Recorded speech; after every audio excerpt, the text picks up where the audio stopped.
క్యూనిస్ office మల్లనపై MLC కవిత అనుచరుల దాడిని ఖండిస్తూ జైరాబాద్లో ఎమ్మెల్సీ కవిత దిష్టిబొమ్మ దగ్నం చేయడం జరిగింది.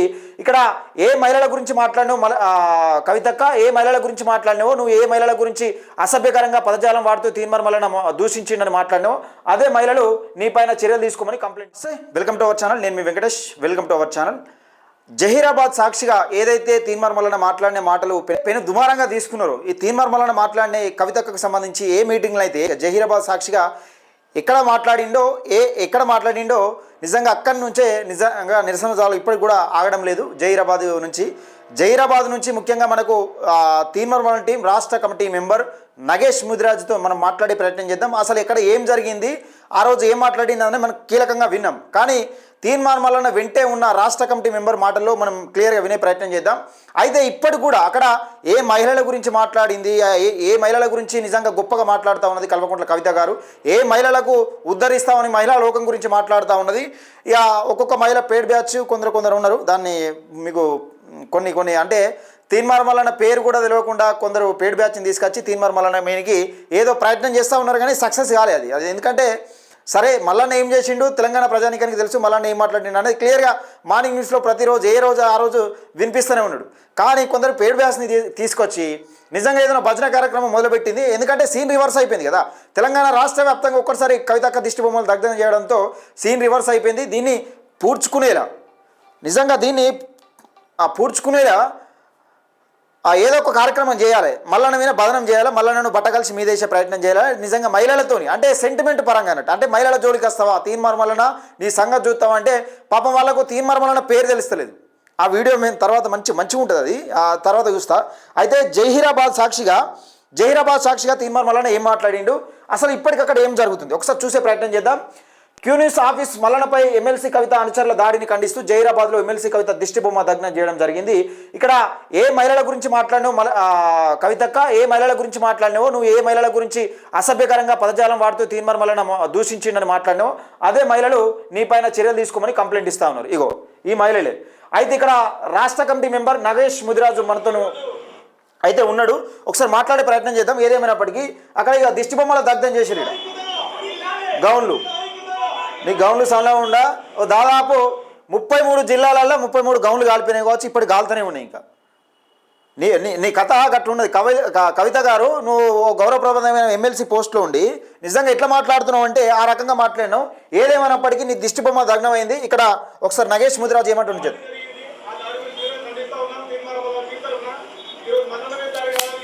యావత్ తెలంగాణ రాష్ట్రంలో ఉన్నటువంటి బీసీల మీద జరిగిందని చెప్తా ఉన్నాం మేము. రైట్, ఎస్, అవును. ఇప్పుడు బీసీలు అందరూ కూడా అదే అనుకుంటున్న నేపథ్యం చూస్తూ ఉన్నాం.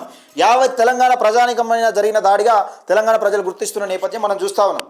ఏదేమైనప్పటికీ అంటే బీసీల గురించి బలంగా కొట్లాడుతున్న గొంతుక, చట్టసభల్లో నిజంగా బీసీల గొంతును వినిపిస్తున్న గొంతుకను, అంటే చట్టసభలో ఇప్పటి వరకు బీసీల గొంతును వినిపించాలంటే వినిపించారు, వాళ్ళ స్వార్థం కోసం వినిపించారు. కానీ ప్రజల కోసం నిస్వార్థంగా ప్రశ్నిస్తున్న గొంతును చట్టసభలో బడ్జెట్ గురించి కానీ, విద్యా ఉద్యోగ రాజకీయాల్లో కానీ బీసీలకు జరుగుతున్న అన్యాయం గురించి కళ్ళకు కట్టినట్టుగా చూపెడుతున్న నేపథ్యంలో ఈ గొంతును మూసివేస్తే, ఈ గొంతును నిజంగా అనగదొక్కితే పని అయిపోతుంది అనుకునే ప్రయత్నాలు చేస్తూ ఉన్నారు. ఏ జహీరాబాద్ సాక్షిగా మాటలు మాట్లాడిండో ఆ జహీరాబాద్ సాక్షిగానే ఇప్పటికి కూడా కవితక్క దిష్టిబొమ్మలు దహనం చేస్తూ ఉన్నారు, మనం చూస్తూ ఉన్నాం. ఒకసారి ప్రత్యక్ష సాక్షి అంటే ఆ రోజు ఏం జరిగింది, తీన్మార్ మల్లన అసలు ఎందుకు ఆ వ్యాఖ్యలు చేసిండు, నిజంగా అక్కడ ఏమన్నా ఉద్దేశపూర్వకంగా ఏమైనా నిజంగా అంతకుముందు ఏమైనా సంఘటనలు జరిగినాయా, తీన్మార్ మల్లనకు కవితకు మధ్యలో ఏమైనా ఆ డిస్కషన్ వచ్చిందా, మనం కీలకంగా మనం మాట్లాడి తెలుసుకునే ప్రయత్నం చేద్దాం. ఒకసారి నగేష్ ముదిరాజుతో.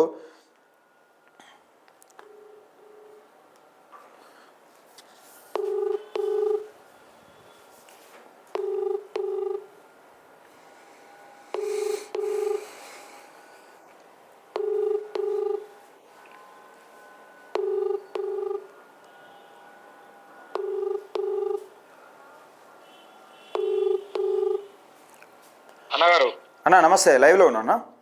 నమస్తే, చెప్పండి. అయితే నిజంగా ఇప్పుడు ఆ రోజు జరిగింది, మీరు వెంటనే ఉన్నారు, తీన్మార్ మల్లన వెంటనే ఉన్నారు. ఆ రోజు జహీరాబాద్లో సభలో బీసీ సభ జరిగినప్పుడు తీన్మార్ మల్లన వెంట మీరు ఉన్నారు. అవును. అంటే ఇంకో కొంతమంది ముఖ్య నాయకులు కూడా ఉన్నారు, రాష్ట్ర కమిటీ సభ్యులతో పాటు బీసీ నాయకులు కూడా ఉన్నారు. అసలు ఆ మాటలు మాట్లాడే కన్నా ముందు కవితక్క డిస్కషన్ ఏమన్నా నచ్చిందా మీతో? నిజంగా మళ్ళీ ఏమైనా మాట్లాడిందా ఆ రోజు? కవితక్కకు సంబంధించిన విషయాలు ఇట్లా మాట్లాడాలని ఏమైనా డిస్కషన్ చేసిందా, లేకపోతే సడన్లీ పోయి స్టేజ్ మీద నిజంగా ఆ రకంగా మాట్లాడాల్సి వచ్చిందా? అసలు ఏం జరిగింది అక్కడ? నిజంగా ఏమైనా ఉద్దేశపూర్వకంగా మాట్లాడిందా తీన్మార్ మల్లన్న? మన తెలంగాణ యాస ప్రకారం ఆ మాట అన్నాడు. ఎస్ అంటే నేను అనేది ఆ తెలంగాణ యాస ప్రకారం, ఆ సామెత ప్రకారం మాట్లాడిండు, ఓకే, అంతవరకు ఓకే. కానీ కవితక్క డిస్కషన్ మీతో ఏమైనా మాట్లాడిండు అంతకుముందు ఉద్దేశపూర్వకంగా నిజంగా కవితక్క? అలాంటిది ఏం లేదండి, అలాంటిది ఏం లేదు. తెలంగాణ బీసీ సంబంధం, ఈ బీసీ విషయంలో మీకు సంబంధం లేని విషయాన్ని మేము ప్రస్తావించాం. అది వాస్తవం.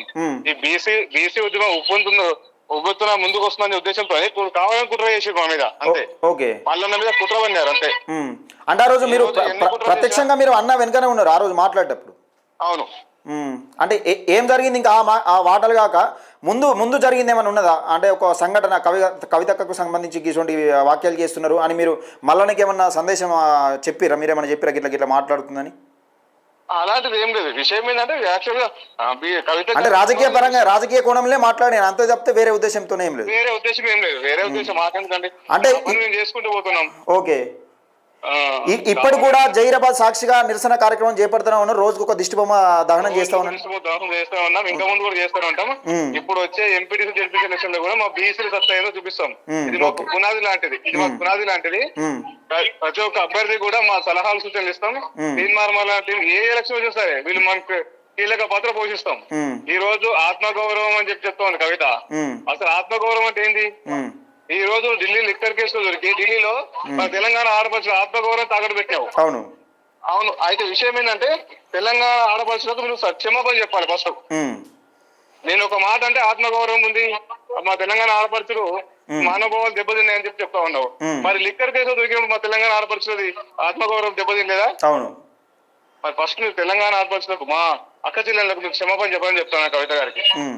అంటే నిజంగా ఏ మహిళల సెంటిమెంట్ అడ్డం పెట్టుకొని నిపురా చేయాలనుకుంటుందో అదే మహిళల అడ్డం పెట్టుకొని నిజంగా కొందరితోని కవితక్క మాట్లాడే ప్రయత్నం చేస్తున్నారు, అంటే మాట్లాడిపించే ప్రయత్నం చేస్తున్నారు తీన్మార్ మల్లన్న మీదకి. దాన్ని మీరు ఏ విధంగా చూస్తారు? అన్న, ఎవ్వరు ఏమి కుట్ర చేసినా మా ఉద్యమం అవగలన్నా మేము బీసీలకు తెలంగాణ సమాజం గమనిస్తా ఉంది ఎవరు ఏందనేది. మల్లన్న గారు ఎమ్మెల్సీ పదవి నాకు విషయం కాదు. నాకు తెలంగాణ సమాజంలో మా బీసీలు అనగలేకపోతా ఉన్నారు. ప్రతిసారి మేము వెనుకబడిపోతా ఉన్నాం. మా బీసీలు మేల్కొనే ప్రయత్నంలో మేము ఎంత దూరమైనా వెళ్తామన్నా. దీంట్లో ఎలాంటి సందేశం లేదు. దీంట్లో ఎవరు ఎన్ని కుట్ర చేసినా వెనుకడది లేదు. అంటే ఎవరు అడ్డం వచ్చినా ఈ ఉద్యమం అయితే ఆగదంటారు? ఆగదు. ఇప్పుడు ఎంపీటీసీ జెడ్పీటీసీ ఎలక్షన్ లో కూడా మేము ఇది పునాదిగా భావిస్తా ఉన్నాం. ఇందులో ఖచ్చితంగా మేము 99% మంచి రిజల్ట్ సాధిస్తాం. Okay right. ఓకే అన్న, థ్యాంక్ యూ. తెలంగాణ రాష్ట్ర వ్యాప్తంగా ఉన్న తీన్మార్ మల్లన్న టీము నిజంగా కవితక్కని హెచ్చరిస్తూ ఉన్నది. కవితక్కనే కాదు, ప్రతి ఒక్క రాజకీయ పార్టీని, ఇప్పుడు రాజకీయ పార్టీలు ఎవరైతే బీసీలను బొందబెట్టాలని చూస్తున్నారో, బీసీలను రాజకీయ పరంగా అణగదొక్కాలని ప్రయత్నం చేస్తూ ఉన్నారో, రిజర్వేషన్లను 42% రిజర్వేషన్లను అడ్డుకునే ప్రయత్నం చేస్తూ ఉన్నారో, వాళ్ళకు తీన్మార్ మల్లన్న టీం తరపున అలాగే బీసీ సంఘ నాయకులు కూడా పెద్ద ఎత్తున హెచ్చరిక జారీ చేస్తూ ఉన్నారు. కవితక్క, నువ్వు జహీరాబాద్ సాక్షిగా నిజంగా అనుచిత వాక్యాలు మాట్లాడినావని చెప్పిండు. ఆ జహీరాబాద్ సాక్షిగా నీ మీద కంప్లైంట్ అవుతా ఉన్నాయి, కంప్లైంట్లు ఇస్తూ ఉన్నారు. ఆ జహీరాబాద్ సాక్షిగానే నీకు సంబంధించి దిష్టి బొమ్మలు రోజు ఒక దిష్టి బొమ్మ దహనం చేస్తూ ఉన్నారు. కవితక్క ఇప్పటికైనా ఒళ్ళు దగ్గర పెట్టుకొని ఈరోజు కూడా ప్రెస్ మీట్లో ఏదో కొన్ని వాక్యాలు చేసినట్టును నేను చూస్తుంది. ఆ ప్రెస్ మీట్కి సంబంధించి వాక్యాలు కూడా చూస్తా. మీరు అధికారంలో ఉన్నప్పుడు మాట్లాడతాం, అధికారంలో ఉన్నప్పుడు దాడులు చేస్తాం, అధికారంలో ఉన్నట్టే మేము చెలాయిస్తాం, మాట్లాడతాం, ఇష్టం ఉన్నట్టు సార్ మాట్లాడతాం అంటే మరో షర్మిల అవుతామని మాకు తెలిసి ఆల్రెడీ. మరొక షర్మిల, మనం ఆంధ్రప్రదేశ్లో షర్మిల ఎట్లా అయిపోయిందో మరో షర్మిల అవుతామని మాకు తెలిసే. కానీ ఈ అడావుడు చేసి, ఈ హంగామా చేసి నిజంగా తెలంగాణ ప్రజలు మభ్యపెట్టే విధంగా నీ వెనుక తిరిగే బ్యాచ్ని నిజంగా ఏదో పైసలకు ఆశపడి ఎంబడి దింపుకునే కార్యక్రమం చేస్తా ఉన్నామని తెలిసింది. సరే, ఏదేమైనప్పటికీ నీ తోటి మహిళలను, 1 కోటి మంది మహిళల్ని తయారు చేస్తామని చెప్పినావు కదా. అగ్ని లెక్క మండుతా 1 కోటి మహిళలను తయారు చేస్తా, ఏమనుకుంటున్నావు అన్నావు కదా. నా వీడియో ఎంతమంది తయారు చేస్తావు, నువ్వు తయారు చేసిన మహిళలు ఎట్లుంటారు, తీన్మార్ మల్లన్న పైన మాట్లాడే మాటలు ఎట్లుంటాయి అనేది నేను క్లియర్గా వివరించే ప్రయత్నం చేస్తాను. ఏదేమైనట్టు మిత్రులారా, జహీరాబాద్ సాక్షిగా తీన్మార్ మల్లన్న మాట్లాడిన మాటలు పెను దుమారమని వీళ్ళు చెప్తా ఉన్నారు. అంటే తీన్మార్ మల్లన్న ఆ వాక్యాలను వెనుకకు తీసుకోవాలని చెప్తా ఉన్నారు. అదే జహీరాబాద్ సాక్షిగా ఇప్పటికి కూడా నిరసన జ్వాలలు రేకెత్తుతున్న నేపథ్యం మనం చూస్తా ఉన్నాం. ఏదేమైనప్పటికీ కవితక్క అంతా చూస్తాం. నిజంగా ఒకవేళ రాజకీయ పార్టీలు అంతా చూస్తాం, మా బీసీల తడాకేందో చూపిస్తామని తీన్మార్ మల్లన్న టీం సభ్యుడు, రాష్ట్ర కమిటీ సభ్యుడు చెప్తా ఉన్నమాట. దయచేసి మిత్రులారా, ఈ వీడియోని ఎక్కువ మందికి షేర్ చేసే ప్రయత్నం చేయండి, లైక్ చేయండి, మన ఛానల్ని సబ్స్క్రైబ్ చేసుకోండి.